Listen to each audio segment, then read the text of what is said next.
Good morning. Today we'll be working with compound interest. Karen has $1,000 that she wants to invest in an account that pays 3.5% interest compounded quarterly. How much money does Karen have at the end of 5 years? Okay. The formula you see present on the screen is the compound interest formula. Okay. Each letter represents a different part of the formula.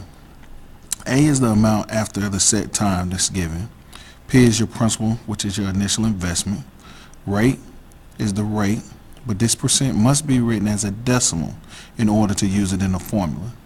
N is the number of times it's compounded in 1 year, and T is time in years. So what we want to do is we want to use our word problem and figure out where does each one of these variables represent. So for P, which is our initial amount, this is equal to $1,000. Right? R, which is our rate, it is at 3.5%. But what we have to do is change this to its decimal equivalent. And how we do this is take the decimal divided by 100, and this will be equal to 35 thousandths. And this is the rate we use in our formula. N is the number of times it is compounded in 1 year. The word that we have in this problem is compounded quarterly. And what quarterly means is 4 times.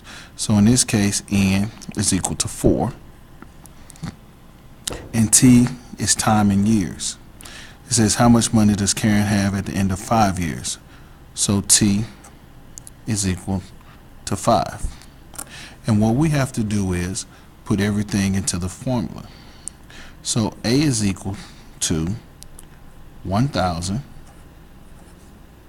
times 1 plus decimal 0.35 divided by 4, close parentheses, raised to the 4 times 5 power.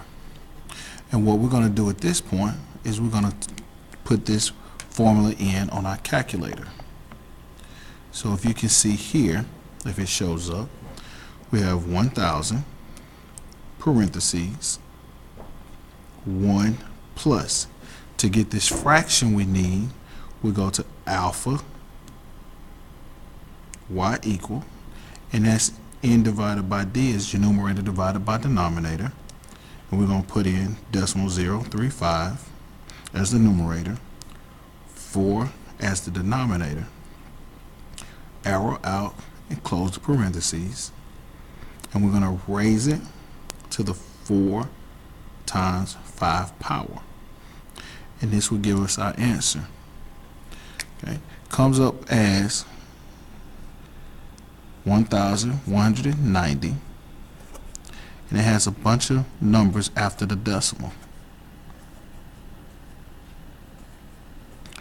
However, since we're dealing with just money, okay, which is 2 digits after the decimal, we're going to round it to the nearest hundredth. So this will be $1,190.34. This is what our A is equal to.